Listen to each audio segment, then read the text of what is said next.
Oh my gosh, I've just arrived at the Sofitel Munich Bayerpost. It's a 5-star luxury hotel in the Bavarian capital located in a historic post office.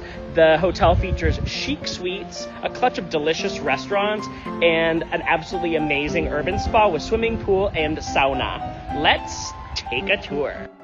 The Sofitel Munich Bayerpost is a luxury 5-star hotel in Munich city center, conveniently located literally directly beside the main train station.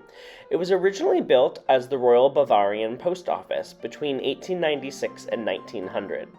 In the early 20th century, it served as the most important distribution center for mail in the Kingdom of Bavaria, operating independently from the rest of the German postal system. Architects Fred Angerer and Gerald Hadler were commissioned to transform the building into a luxury hotel, opening up the floor plan and adding a blend of avant-garde architecture. When you're in the lobby, you'll see hints of the building's past with these post notes as well as a big giant piece of artwork that showcases an old photograph of the building. Let's check out our suite. We're going to head to the Oyster Suite. This is one of the hotel's top luxury accommodations. It really is almost like an apartment. As you come in, you'll turn to the left and there's a workstation here. There's plenty of windows throughout the suite, so there's lots of lovely natural lighting, and there's the bedroom with a big comfy king-size bed. The duvets and pillows are incredibly soft and luxurious. We head into the bathroom, which really forces a jaw drop. There is a huge shower, look at that rain shower, as well as an oversized jet tub. We've got a his and her sink. There's even a television so that when you're having a bubble bath, you can relax and watch your favorite news or TV show. As we swing back through the bedroom and through the study, we're going to head into the oversized living room that has a giant dining room table, as well as a really chic living room area. So this is a great place to host family if you're traveling with family for cocktails or if you're having a business meeting. Sofitel Spa is the hotel's wellness area. When you step inside, there's a check-in area. You'll also see lots of mirrors and beautiful, well-lit hallways that lead to the massage rooms. There's some beauty products, as well as an area just to the other side of the check-in desk that has fresh fruit, teas, and juices, and areas to relax. This is one of the signature massage rooms, so book one of their lovely treatments to enjoy a relaxation. And then there's also a spiral pool, so you can also go for a pool swim, and there's also a massage and steam room. The gym is located next door. It's a boutique, petite-sized gym, but you can see it has all of the machines as well as free weights that you would really need on vacation. Schwartz and Weiss is the hotel's breakfast restaurant, so we're going to take a tour of the Sofitel Munich's culinary scene. We've got amazing selection of loose leaf teas as well as coffees, a selection of fruit juices. Of course, you can make yourself a mimosa each morning with the champagne that they have on offer. Taking a tour of the breakfast buffet, you've got fresh fruit and yogurt, of course some Bavarian sausages. There's an antler tree of pretzels. We've got bacon, sausages, scrambled eggs, mushrooms, and tomatoes. Also French toast, a croissant bread pudding, a cheese and charcuterie section, as well as some smoked fish, and a really great selection of salads, so tomato and bocconcini, as well as quinoa and a Greek-style salad. This is the bread section, lots of German-style rolls, breads, French patisserie like croissants, and we had an Easter bread as well. What I loved is they have a make-your-own Nutella, so it's roasted hazelnuts and chocolate. You just press that lever and it makes your own Nutella. Really fun. There's also a vegan section, so if people are looking for meat and dairy-free options, they have one of the best selections of any hotel I stayed in Munich. We enjoyed some Berkshire muesli with yogurt and fresh berries, selected some of the nice pastries, and had a selection of cheeses, sausages, and salads with a lovely frothy cappuccino. Isarbar is named after the city's river, and it has 3 distinct areas that you can relax. So this is the lounge. I really love the lounge. It is like a long hallway here throughout the day. Starting in the morning, you can order any of their sweets. So they have macarons. They also have all these really lovely French cakes and pastries, including croissants topped with strawberries and chocolate. This is inside the bar, so if you're looking to have a drink, especially if it's a cooler time of the year, you'll see that they even have some beer barrels, which is fitting because Munich is what I think is like the beer capital of the world. Thank you to Oktoberfest. So this is the lovely bar space. There's also an outdoor terrace, so if you're visiting during the warmer times of the year, come here for a sunset cocktail. I hopped up at the bar, chatted with the bartender, and he made me 2 signature cocktails. One of them was a passion fruit and rum number, and then the other was actually my favorite. It featured cherry juice as well as a local grapefruit soda topped with a maraschino cherry and served with their bar snacks. Of course, pretzel and some spiced nuts. Absolutely delicious. The signature restaurant at the hotel is Deliss. It's a brasserie. Sofitel is a French hotel brand, so it's no surprise that their signature restaurant is a French restaurant. You can sit inside in the front area. There's also an outdoor terrace that looks out over the front of the hotel. So on a nice sunny day, enjoy a glass of champagne here. There's also a main dining area that looks out onto the kitchen, and the kitchen has some delicious sliced bread as well as chocolates, which you can finish your meal with. We looked through the menu. The sommelier offered us a glass of champagne, and then they brought out a complimentary bread situation. We slathered our butter with truffle and honey. We ordered the vegan tomato salad because we were really looking for some vitamins after having just days and days of meat and potatoes. And then we also got what they say is their savory French toast topped with roast beef, which was an excellent start to our French feast. And then we paired a local white wine with their signature chicken served with morel mushrooms and mashed potatoes, as well as a mashed potato and wild garlic ravioli topped with thinly sliced radish. We finished it all off with a rhubarb strawberry tart because it was spring. We just know you're going to love the Sofitel in Munich. Marienplatz is the beating heart of Munich and the ideal spot to start a tour of the Bavarian capital. The bustling square has been known by its current name since 1854, when it was renamed after the Virgin Mary following a cholera epidemic. Munich's Alt Rathaus, known as the Old Town Hall, and Neues Rathaus, known as the New Town Hall, share an intriguing history and architectural contrast. The Old Town Hall, though older, is often mistaken for a newer building due to its plain facade, while the New Town Hall's ornate design is more prominent. The New Town Hall is also known for its Glockenspiel, a mechanical clock that enacts scenes from Munich's history. Join the tourist crowds at 11 a.m. to watch the fantastic and famous Glockenspiel show. Have a listen and take a look at what you get to see.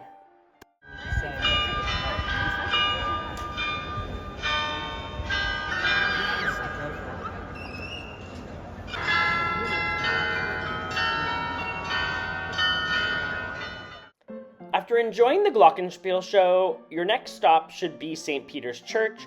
It's located just a 2-minute walk from the Marienplatz. St. Peter's Church is the oldest church in Munich, with roots tracing back to the 8th century, and the church building itself today dates back to the 12th century.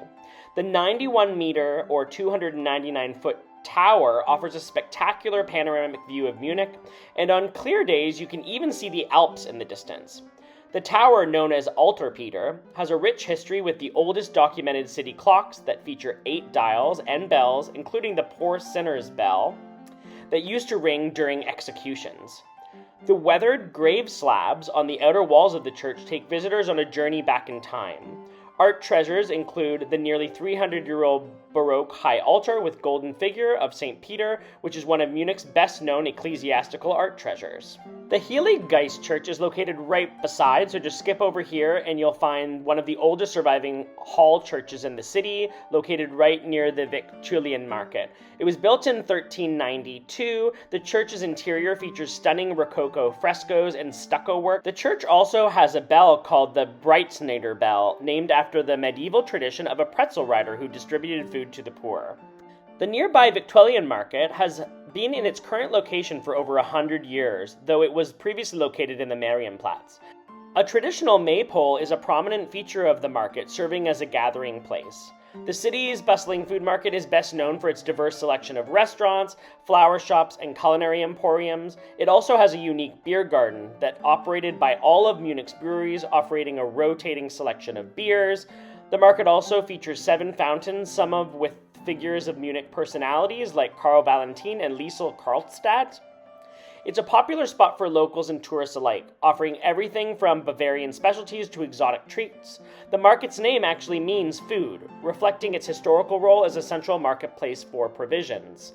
Since the Glockenspiel goes off at 11 a.m. and those 2 churches we visited earlier only take about an hour to visit, we recommend coming to the market for lunch. You can enjoy a really casual and affordable lunch. You can also just order a bunch of the food items here, everything from pickles to olives to cheeses, and pack yourself a lovely picnic. There's also lovely wine shops, but I do want to just showcase my favorite vendor in the market, which is this excessive cheese shop. Okay, we're gonna go through. That's Parmigiano Reggiano. We've got a selection of Dutch cheeses, Italian cheeses, French cheeses. Of course, we've got German cheeses. But this is just what they have on the outside. You can go inside to see cheese, and of course, it ends with Easter eggs. The Asamkirche in Munich is a stunning example of late Baroque and Rococo architecture built by the Assam brothers, Cosmas Damian and Egid Curran, between 1733 and 1746. It's a private church, originally intended for the brothers, but later opened to the public. The church is known for its intricate designs and lavish decorations. Despite the church's small size, it measures just 9 meters wide and 22 meters long. The Burgersaalkirche, or Citizens' Hall Church in Munich, is a historical building originally used as a prayer and meeting hall for the Marian congregation of men, before being consecrated as a church in 1778. The lower church was initially a printing house for the congregation and was later transformed into a crypt-like space that now kind of appears like an art gallery. Don't miss out on the church's unique museum located at the back of the crypt. The church houses the Father Rupert Mayer Museum, which is dedicated to the beatified Catholic resistance fighter against the Nazi regime. Nearby, you'll find St. Michael's Church, which was the first and largest Renaissance church to be built north of the Alps.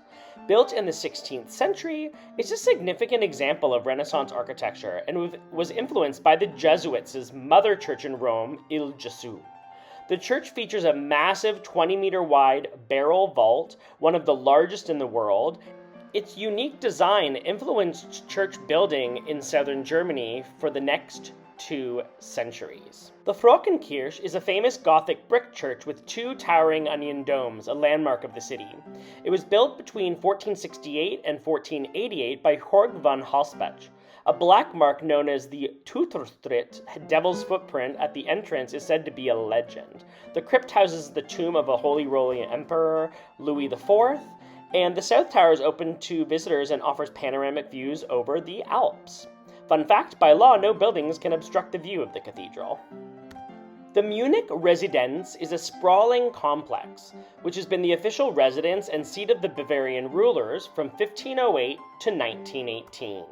It's now one of the largest urban palaces in Germany, filled with period rooms, art collections, and treasures. Speaking of treasures, I recommend when you arrive to start your visit at the Treasury. This requires a combination ticket. It's a little bit more expensive than just getting the Residenz Museum pass, but well worth it because you get to see royal crowns, a collection beyond belief with golden towers, amazing sets of beauty products, and look at these ornate platters that would have been used when serving dignified guests. The highlight of the treasury is the Ancestral Gallery, which is filled with portraits of the Wittelsbach family. It's a testament to the dynasty's power and influence. Look at this room. All of these portraits, gold, mirrors, it's fabulous.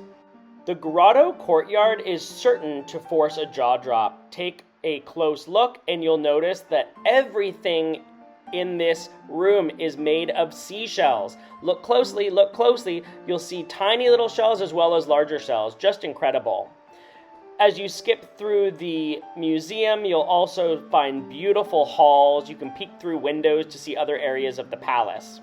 The Antiquarium is the first building of the new residence to be completed. It's a Renaissance masterpiece and the largest secular hall of its kind north of the Alps. Here are some fun facts. The residence began as a modest castle in 1385 and was expanded over the centuries by various rulers, becoming the vast palace that we see today. Much of the residence was destroyed during World War II, but it was painstakingly rebuilt and restored to its former glory. The Wittelsbach family, who ruled Bavaria for centuries, used the residence as their official residence and seat of government. The residence is now a spatial art museum that approximately has 130 rooms that showcase various periods and styles, from the Renaissance to Neoclassicism. The residence houses impressive collections of art, including silverware, relics, bronzes, and porcelain, reflecting the tastes and ambitions of the Wittelsbach dynasty. It also boasts a large collection of books, including the famous Royal Library, which was once the official library of the Bavarian rulers. What I loved most about visiting the residence is that it feels like you're visiting several museums in one. For example, right now we're visiting classic Bavarian porcelain figurines. They also have a huge silverware collection. And then you're also having what feels like a bit of a Palace of Versailles moment, where you're getting to see how royals used to live. You can see through this video moment here, you can just walk endlessly down hallways with rooms on your left and right side that are dressed to impress, sky-high windows, mirrors reflecting beautiful gold. Munich has so many fantastic museums and art galleries, so if you only have 1 or 2 days in Munich, I really want to highly recommend that residence be a priority, because you can essentially enjoy art, you can learn about the history of Bavaria, and do it all in one ticket. You're going to absolutely love the Residence Museum.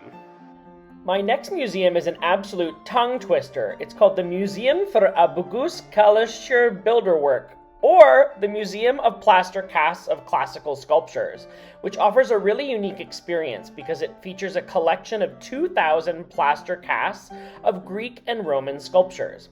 It's one of my favorite museums in Munich, as admission is free, so if you're looking for cheap things to do, especially on a rainy day, head here, you won't have to pay a cent.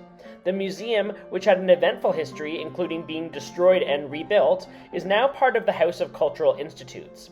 Its main attraction is a scale model of the Parthenon in Athens. The museum features meticulously crafted plaster casts of famous sculptures like the Venus de Milo and the Nike of Samothrace, not the original marble or bronze versions. The collection spans the period from 700 BC to 500 AD, showcasing the evolution of Greek and Roman sculptures. The main collection spans 2 rooms on the main floor, but skip up the stairs to enjoy pretty views overlooking all of these plaster cast sculptures. Take a stroll up the street and you'll find the State Museum of Egyptian Art, which is a unique museum in Munich dedicated entirely to ancient Egyptian art, offering a fascinating journey through 5,000 years of history. It's not just the impressive collection, but also the museum's architecture, designed by Peter and Gottfried Bohm, which evokes the atmosphere of ancient Egyptian tombs and temples. The museum exhibition space is completely underground, mimicking the experience of entering an Egyptian temple or tomb. The architecture is inspired by ancient Egyptian sacral buildings, with a wide stairway leading underground and large cathedral-like rooms. The museum is also known for its emphasis on circular sculpture and its barrier-free accessibility. The museum places a particular focus on sculpture, particularly the dialogue between portraiture and idealization. If you're an Egyptology fan like me who's taken a Nile cruise from Luxor to Aswan, you are going to love the Egyptian Museum in Munich. All of the sarcophagi are going to be smiling back at you. A short walk up the street and you'll find the Glyptothek, which is Munich's oldest public museum, which is specifically dedicated to ancient Greek and Roman sculpture. It was built in the early 19th century by King Ludwig I and completed in 1830. The building's neoclassical style was designed by Leo von Klenz, featuring an Ionic temple front and houses a collection of sculptures, mosaics, and reliefs from the archaic to late Roman periods. The Glyptothek holds a collection of high-quality Greek and Roman marble sculptures, including the Barberini Faun, the Drunken Old Woman, and gable figures from the Temple of Aphaia. If you've been to Greece or have a penchant for ancient Roman history, this museum is for you. It takes about 45 minutes to an hour to visit, so it's not overly daunting. They have a beautiful cafe and terrace in the inner courtyard, so grab a coffee, a slice of German cake, and enjoy stepping back in time. The Alt Pinakothek is one of the oldest art museums in Europe, with a collection tracing art history from the Middle Ages to the 18th century.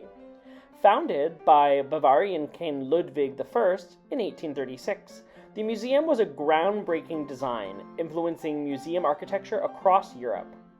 It's home to iconic artworks like Leonardo da Vinci's Madonna of the Coronation and masterpieces by Rembrandt, Dürer, and Rubens. The museum's collection originated from the private art collections of the Wittelsbach family and grew significantly through the secularization of the 19th century and acquisitions by Ludwig I of Bavaria. The museum has been experimenting with new ways to present its collection, including thematic groupings and dialogue constellations that invite visitors to rediscover familiar masterpieces. We recommend visiting the best art gallery in all of Munich on Sunday if you can, as entrance is just €1 per person. You can also sign up and pay for a private tour in whichever language best suits you if you're looking to learn more about specific artworks. Once we finish looking at the permanent collection on the main floor, they also had a temporary exhibit that showcased some more modern collections of art, including, look, there's some Van Gogh. And next up, we're going to head just down the street to Pinakothek der Moderne. If Alt Pinakothek is Munich's must-see fine arts museum showcasing European masters, this complex, just up the street, houses 4 distinct museums under one roof, showcasing modern art, design, architecture, and graphic arts. This unique 4-in-1 concept allows visitors to explore all of these fields with just one single ticket. The museum's building was designed by architect Stephen Brothels and is characterized by its large windows, long columns, and domed rotunda. The museum's collection spans from the early 20th century to the present, including works by renowned artists like Picasso and Warhol.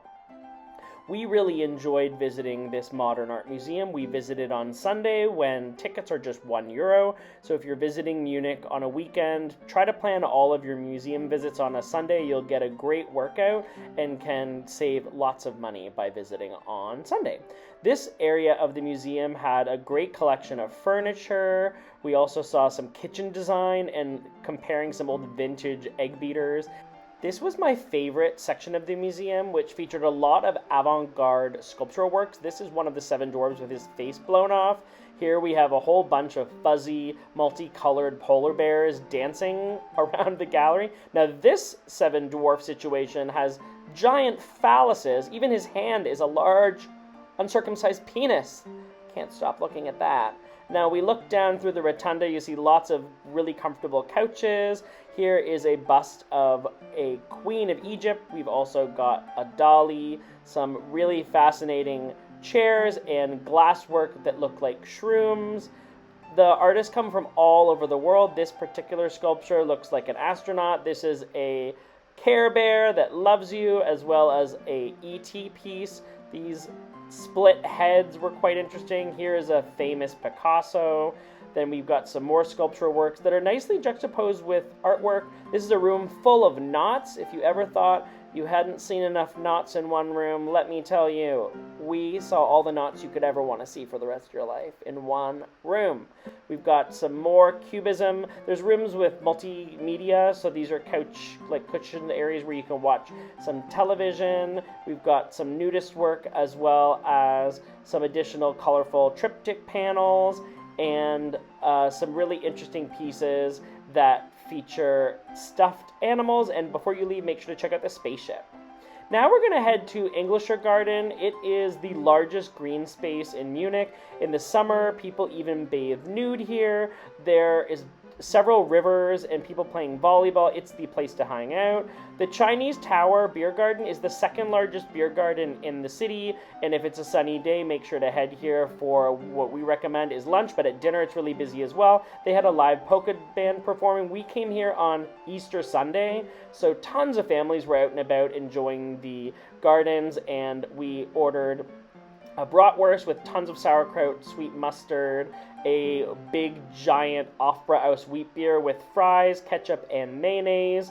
This was around $25. We shared it. It was a really great lunch after walking through so many museums in one day. They do have people that will come by the table to bring you more beer, but look how beautiful that pagoda is. Super beaut.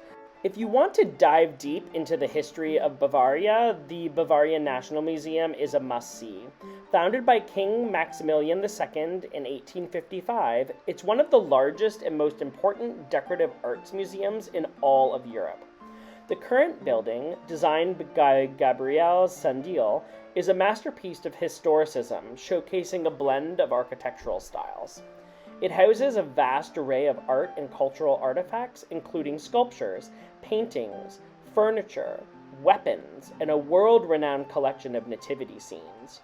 The collection is spread out across 2 floors, and we recommend giving yourself at least an hour and a half to visit the museum, but if you're in a rush, you can get it done in about an hour. This area was our favorite, filled with huge sculptural works, lots of really fascinating woodwork as well. The religious art was really astounding. This beautiful gate you could imagine being in the front of a cathedral. We also took in all the antiques, especially Bavaria's love for porcelain figures. We've got some royal busts. This room was amazing. It's full of intricately carved ivory pieces, which is pretty wild.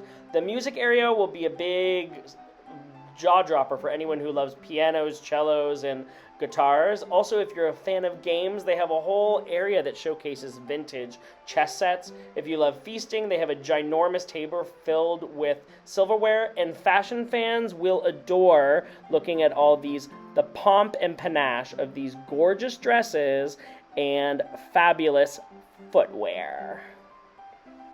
If you're a food and drink lover visiting Munich for the first time, a meal at the Hofbrauhaus is a must.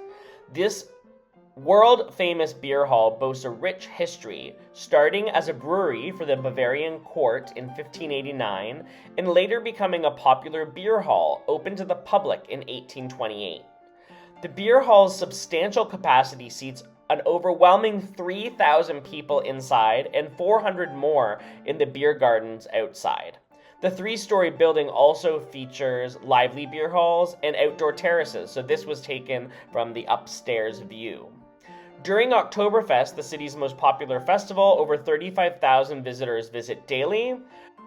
I was lucky that my parents and sister came to Munich to join me, so our first meal, of course, had to be at the Hofbrauhaus. We sipped from the famous 1-liter steins. You can order Weissbier, their classic lager. They also have Radlers. And then we ordered a selection of their classic Bavarian signature dishes. So that included a delicious cheesy Spätzle with onions and cheese, a crispy schnitzel with a delicious cranberry sauce and potato salad, and then we also ordered a pork loin with potato dumplings and bread dumplings, as well as crispy pork. Listen to the polka band.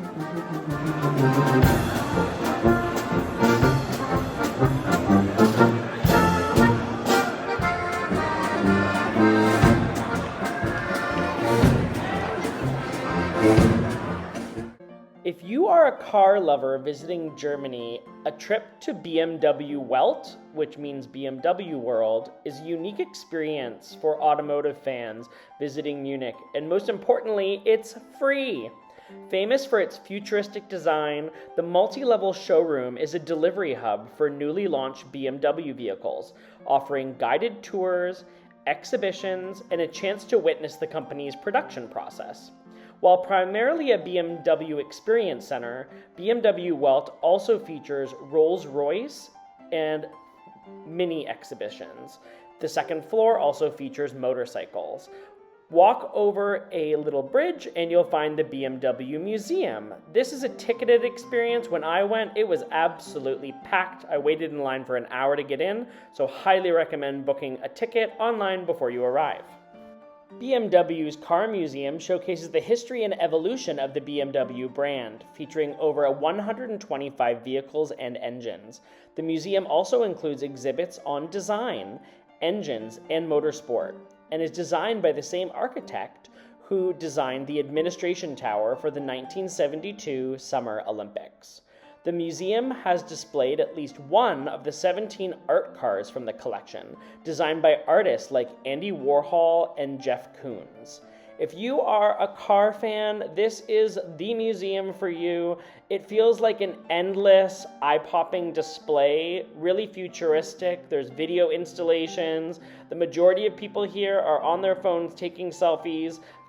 A lot of fathers taking pictures of their young sons in front of their favorite cars, so it's definitely a great thing to do with the family. They have guided tours, so you can see this lady is actually doing a guided tour in English, showcasing how some of the engines pop out of the cars. So it's a guided tour is really a good idea if you're an absolute car nerd. If you're a BMW lover or race car lover, as well as just keen to know what the future of cars look like, near the end of the exhibit, there's a really great selection of M1 race cars. So if you're really into speed racing, there's also a really cool vintage area with an Elvis car where people take pictures, some demonstrations on the different colors you can choose for your BMW, and it finishes off, of course, with some eco-conscious storytelling related to clean energy. Nymphenburg Palace, a Bavarian elector's gift to his wife, evolved from a small country house to a grand Baroque palace used as a summer residence for the House of Wittelsbach. The palace is known for its impressive gardens, parks, and unique historical features. The palace is conveniently located a short 30-minute tram ride from Munich's main train station. When arriving at the palace, we recommend starting in the palace. The palace is actually much smaller in terms of the number of rooms you can see than the residence, which is in the downtown part of the city. You can kind of consider this to be a bit of like a summer cottage, if you can say that, even though it's so glamorous, compared to the residence, which was the main residence of the royals. You can skip through some beautiful rooms. There's portraits of famous, rich Bavarian family members, and you'll find chandeliers, gorgeous antique furniture, and you can even check out one of the royal bedrooms. This area of the tour only takes about 40 minutes. The rest of your time will be spent exploring the park. We suggest starting at the Great Parterre. This is a large stretch of grass with flowers and beautiful sculptures. Next up, head to the Magdalenenklasse, a heritage-style building designed to look like an old ruin. It's a place of contemplation and reflection, inspired by the life of Mary Magdalene. The interior is fully made of shells, so if you look really closely, the entire wall and ceilings are made of tiny little seashells. Continue up the park path and you'll find the Pagodenburg, which was built between 1716 and 1719 by Joseph Effner. Inside this two-story building, you'll discover Arab, Indian, and Chinese art, wallpapers, and porcelain. The white and blue building sits perched over a lake where, if you're lucky, you'll find local swans and ducks. We're going to head right down the stairs here to check out the local nature. We've got a duck that's going to get attacked. Look at that. We've also got little cute chickens. We were visiting in April, so it's the springtime where you'll find lots of little baby animals. The 180-hectare complex is the second largest green space in Munich. It's one of the largest palaces in Germany and one of the most important in Europe. The actual park is free to access, so you'll find locals enjoying a jog. You don't have to pay to come here, so you do have to pay to come into all these separate buildings as well as the palace, but if you're looking for something free to do, head to the palace for a free stroll in the park. The Badenberg is a bathing pavilion which is considered the first heated indoor swimming pool of modern times.